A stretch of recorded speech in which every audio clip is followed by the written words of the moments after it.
From Indianapolis, with an eye on every corner of the state. This is IBJ Media's Inside Indiana Business with Gerry Dick. Presented by Elevate Ventures, Ice Miller, and Indiana University.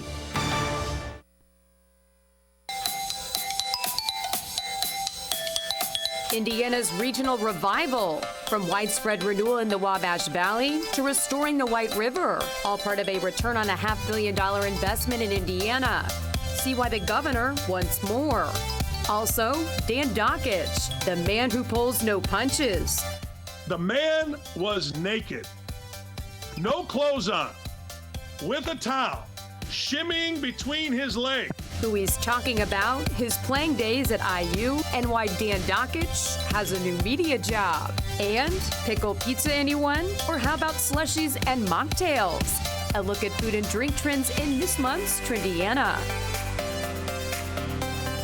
There's already a queue of requests seeking another $400 million to leverage nearly $7 billion more of private and other non-state funding. So I'm asking you, the legislature, for another $500 million to launch READI 2.0 to lock in more transformational projects. Indiana Governor Eric Holcomb at this week's State of the State address, teeing up why he thinks the state should invest big bucks to boost Indiana's economy region by region with READI 2.0. Hello and welcome to Inside Indiana Business. I'm Gerry Dick, coming to you this week from Terre Haute, the heart of the Wabash Valley. We're on US 40, which is Wabash Avenue in Terre Haute. Behind me, the Terre Haute Convention Center. It just opened last spring, and a big part of the convention center's future dependent upon potential READI funding. Much more development along Wabash Avenue. The historic Holman and Company building is part of that picture as well. The Wabash Valley region got $20 million out of the deal. READI 1.0, if you will. Money going to economic development and quality of life projects like expanding the outdoor space at the Terre Haute Children's Museum, creating a new West Central Indiana business hub at the old Holman building, and big upgrades to enhance the music experience at the Mill in Terre Haute. There are other projects impacted or on the drawing board in this region. We'll take you just down the road to Sullivan in a moment to show you how READI money is being spent there. Joining me now from the Children's Museum in Terre Haute, pleased to be joined by Terre Haute Mayor Duke Bennett. And Mayor Bennett, as always, thanks for joining us. The first round of READI, all federal funds, essentially COVID dollars. This next round that Governor Holcomb talks about, $500 million would come from state coffers. How, in your view, we'll talk about some of these projects, how critical is that READI funding for places like Terre Haute? It's critical. You know, back to the Regional Cities Initiative originally, the concept made perfect sense that you help build up these communities to do some things you wouldn't be able to do with local dollars, and so we needed that state infusion of funds. READI 1 kind of opened the eyes of a lot of folks then about, well, what are these projects? What are going to bring people to our community or keep people in our community? And so I think that was the main focus, those quality of life initiatives, those kinds of things. Now with READI 2 coming, obviously they feel like the first one was successful. How do we continue to build upon that? So I'm happy and supportive of them continuing the program. A number of projects, and these really are aimed at talent, right? Keeping talent, keeping people home, and attracting new talent into the region. The Children's Museum here is a great example. 60,000 plus visitors before the pandemic. You're looking at creating an outdoor space with READI money potentially. You know, downtown's been a focus for a while, but it's about those quality of life initiatives. And so we've got a lot of museums downtown, and there's things to do. This Children's Museum is a very unique thing that the community stepped up and was able to fundraise to make this a reality, and now it's become a major downtown destination. People come from all over the region and elsewhere just to visit the Children's Museum. So an expansion of that is only logical, that you keep doing the good things and then find the other little niches. So this would be an outdoor space to complement the indoor space. You've got another big project set to really begin to open up, and that's the business hub in the old Holman and Company building, historic building here in downtown Terre Haute. So it's bringing the Terre Haute Economic Development Corporation, the Chamber of Commerce, the Terre Haute Redevelopment Commission, Workforce Development, everybody under one roof so they can share information, work together, just really attack it from one perspective instead of everybody working out of silos. Another major project that opened last spring, the Terre Haute Convention Center, but there's more to come with that. A parking garage that would be ready funded potentially, but that parking garage critical for 2 additional hotels. So that's really a kind of a linchpin for what you want to do in downtown Terre Haute. Exactly. We knew when we built the convention center we needed about 400 rooms downtown. We've got 200 now. These next 2 hotels will deliver those extra rooms, and then a parking garage to support that based on what their agreements are with the franchises. That will kind of finish out what we need to fully utilize the convention center. Put a bottom line on it, Mayor, and there are other, as I travel around the state, I hear from mayors and others about these READI monies, how important they are. But without that money, you wouldn't be able to do it. You know, the tax caps really put us all in a bad spot. There's no new revenues coming in per se, and so to get this influx of dollars that are targeted just to those things to make your community a better place, that's what we've always needed. And now having a second round makes you feel good about what we've done so far, but what every other community's done to make Indiana stand out and be a better place, enticing those to come here. Yeah. Terre Haute Mayor Duke Bennett, thank you for joining us. Be following this story here in Terre Haute and elsewhere. We appreciate it. Thanks, Gary. All right. Well, certainly READI money in the Wabash Valley region, funding projects here in a metro area like Terre Haute, but also smaller communities as well. A great example is about 30 minutes or so south of here in the community of Sullivan. Grants totaling more than $4 million targeted for a central plaza, a hotel next to the city's new civic center, a new city pool, and housing, a big issue around the state of Indiana. A housing project in Sullivan to include 40 new townhomes, duplexes, and single-family homes. Sullivan Mayor Clint Lamb says the READI money is a game changer. Already we have seen here in West Central Indiana transformation, and that's not just a zinger, that's not just a soundbite, but you're talking about communities for many, many years that have been told that they've been forgotten or they've been told that they've been left behind. One of the biggest challenges isn't budgeting, it's not state funding formulas or fighting with the legislature or whatever the case may be. It is the apathetic nature of a lot of these rural communities. And to see this type of investment, it's unheard of, right? It truly is transformational. Mayor Lamb says there's no question that Sullivan was ready for READI. He's optimistic more READI funding will continue momentum in that Sullivan County community. Well, rolling down the White River, how READI money is charting a new course for economic development in central Indiana. We'll have more on what's in the works when we come back.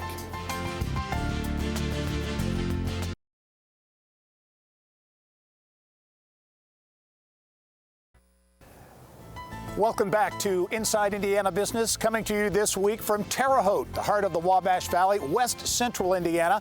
I'm along the banks of the Wabash River. And you know, for years, cities, communities around the state of Indiana ignored the rivers, but now communities all over the state embracing the water. Efforts are underway here in Terre Haute to connect downtown to the river through art installations. Meantime, a great example is in northeast Indiana, tens of millions of dollars transforming the riverfront there into a destination and gathering spot, alive with restaurants, retail, and residential development. And there are long talked about plans for the White River in central Indiana. Our Mary Rachel Redmond is in Indianapolis and picks up the story from there. Mary Rachel. Well, Gary, this fresh rain is going straight into the White River you see behind me. Historically an ignored natural resource that could be a major economic driver from Anderson all the way to downtown Indy, thanks to $20 million in READI grant money. The READI grant is a first step in really revitalizing the White River. A couple things that had to happen first, and I give Citizen Energy in the city of Indianapolis a lot of credit for cleaning up the White River. I mean, the White River isn't what it once was. It's far better than what we saw maybe 10 or 20 or 30 years ago in terms of water quality.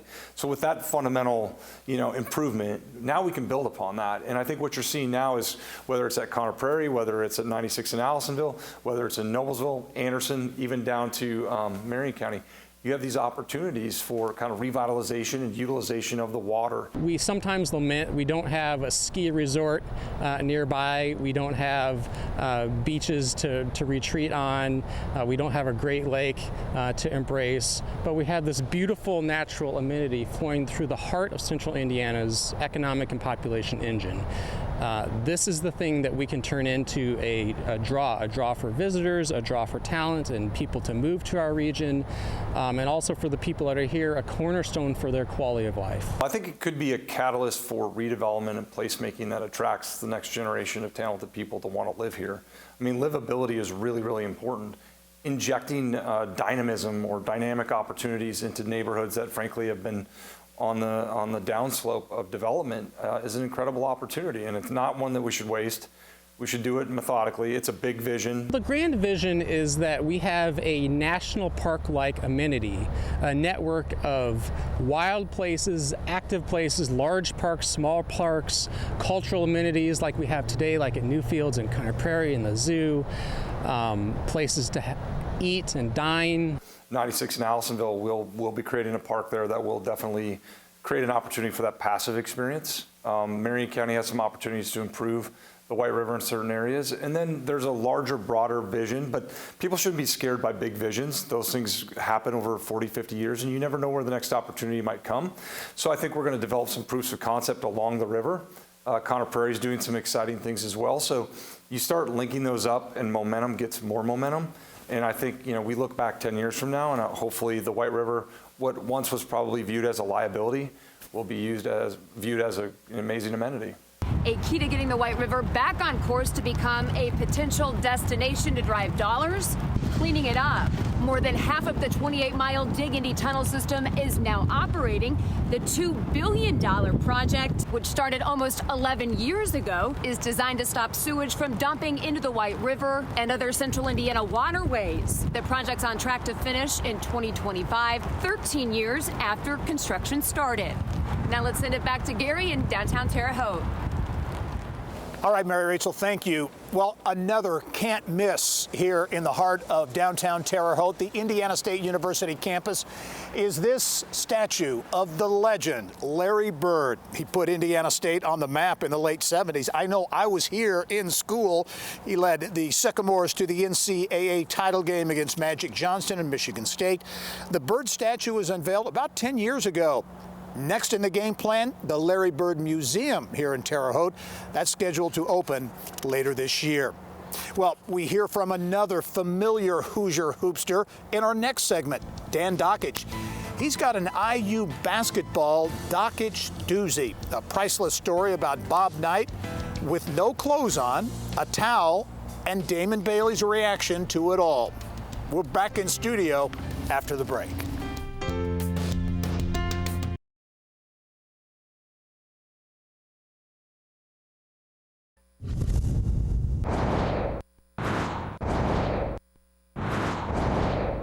Here's what's making news around Indiana, brought to you by the Indiana Association of Realtors, Indiana's 21,000 realtors, the neighbors you know, the experts you can count on. In southwest Indiana, a $10 million business park in Floyd County is about to come to life. The Nova Park Innovation and Technology Campus sits on about 60 acres near I-64 in Edwardsville and is on target for a spring opening. Plans for a Kokomo Hotel and Conference Center, delayed for years, received key approvals from the city's Board of Zoning Appeals this week. The approvals raise hopes for a groundbreaking for a 123-room Hilton Garden Inn and Convention Center, which would house the Kokomo Automotive Museum.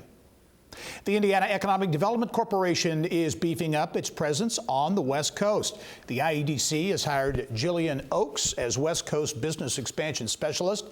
Oakes is a native of the Bay Area and founder of strategic consulting practice Smith Global.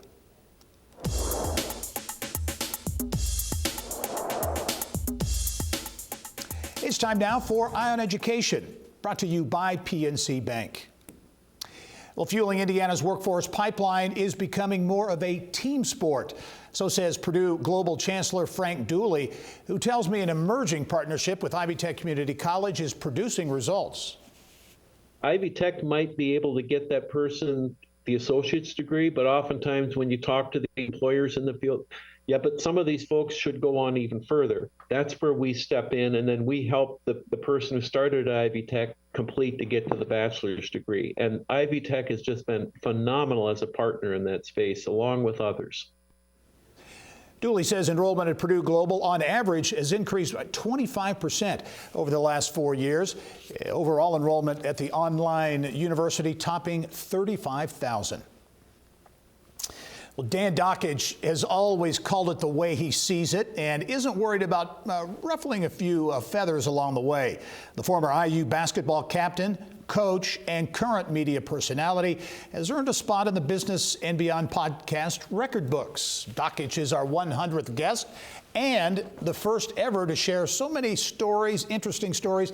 We created 2 parts. In this snippet from part 1, Dakich talks about Mike Woodson's fit at IU, what makes the program's culture special, and Bob Knight's locker room rant wearing no clothes. Mike Woodson has coached against the Pacers in the Eastern Conference. He's not going to worry about going to West Lafayette. I think his personality, he has a very coolness about him, a very fatherly coolness, modern, hip coolness. I think he's the perfect guy. I do, and I hope he stays there a long, long time. I think that kids want to play for him. Kids want to stay there. We got to meet him outside the launching pad, and then it's got to be an aggressive trap. It's like I tell people about Indiana. It's part of who I am. Like, I don't have to manufacture it. You know what I mean? Like, I don't have to read about it. I don't have to say, okay, now, who's that guy at practice? And it's the same thing with Woody. You know, Woody was doing his thing in the NBA, but, you know, he was in Bloomington a lot. He doesn't have to be told, hey, who's Ted Kitchell? Or, okay, that's Christian Watford. Now, what did he do? He hit the watch. Okay, you don't have to do any of that. Player made. Player made. And I've always said it's a unique. I'm not saying that our culture with Bob Knight would fly now. It certainly wouldn't. I mean, honest to God, it was, you know, looking back, you're like, wow, that was nuts. Well, that was crazy. Holy cow. Listen to this. The man was naked, no clothes on, with a towel, shimmying between his legs with Damon Bailey, Pat Graham, and Alan Henderson in the locker room, coach's locker room, and he cut them after we lost the game.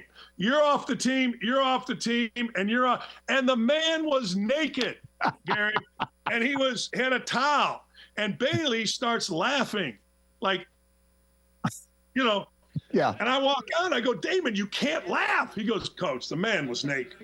Come on. He's cutting us and he's naked.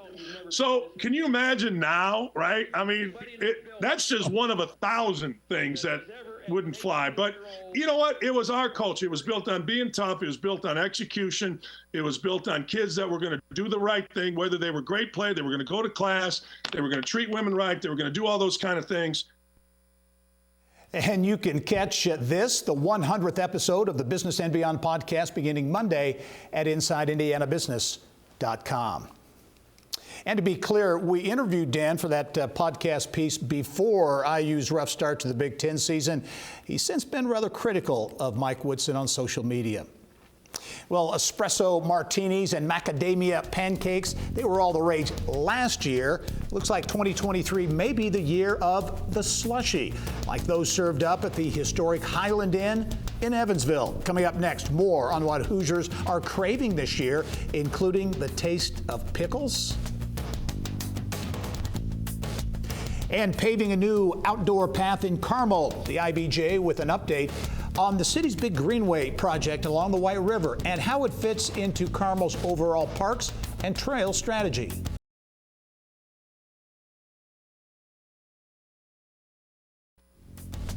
Well, last year, Hoosiers dined on croffles, sipped espresso martinis, and brunched on macadamia pancakes. But what's new for the year ahead? What's new and hip? Well, Yelp's data science team reviewed reams of data to predict food and drink trends for 2023. And Yelp's Director of Community Campaigns, Brittany Smith, joins me now from the Saint Shack in downtown Indy with more. Brittany, welcome as always. Great to be here with you, Gary. Yeah, hey, give us the real thumbnail sketch of the Saint Shack in downtown Indy, what it's all about. Oh, you bet. So when you talk about slushies being one of our first trends of 2023, as we tap into the data to see what folks are reviewing, what are they searching for, what's rising the most. And the Saint Shack here is known for their wall of slushies. I've got one here. So alcoholic, non-alcoholic, they have at least 10 different ones available anytime that you can check out and try. They're also known for their great hot dogs. I should point that out. And folks, it's boozy or non-alcohol that we're really trending, up 77% in review searches. Yeah, very interesting. And certainly the Saint Shack is not alone. If you go down to Southwest Indiana, the historic Highland Inn in Evansville, right? That's right. They've been around for more than 100 years, and they're known for their blue Hawaiian slushie that folks love to get, and they've got it in a non-alcohol option as well. Okay, now this next trend, I'm curious about pickle-flavored products. Yeah, so if you want to get a taste of that, you can go to Grump's Slice Stop in Sobro to get their hot chicken pickle pizza. Folks are loving it, so that's a good place to get a taste of it. Another way to, inspire or infuse some pickles would be with the pickle mustard from Local Folks Foods out of Sheridan, Indiana. Folks were searching for pickle flavored foods, up 55% last year, so we expect to see a lot more of those salty flavored pickled items in the year ahead. Wow, that's a great picture there. You also talk about a mocktail, so non-alcoholic drinks. You mentioned that earlier, but that's really trending and will be trending in the year ahead. Yeah, definitely. Searches were up by 59%, and this goes well beyond, dry January is going on right now. But a good example of that is you have distilleries like Three Rivers Distilling in Fort Wayne making sure that their menu is offering a lot of non-alcoholic options so they can reach all audiences when you visit. Another great example is in Carmel, Lauren's AF Beverages, which is a completely non-alcoholic beverage shop, so you can find wine, spirits, the whole gamut in their shop. Okay, did you say dry January is upon us? No one gave me that memo, Brittany. That's right. You missed out on that, Gary. That's right. We got the alcohol slushie here. Hey, how about the last one we'll talk about? The trend is experiential dining.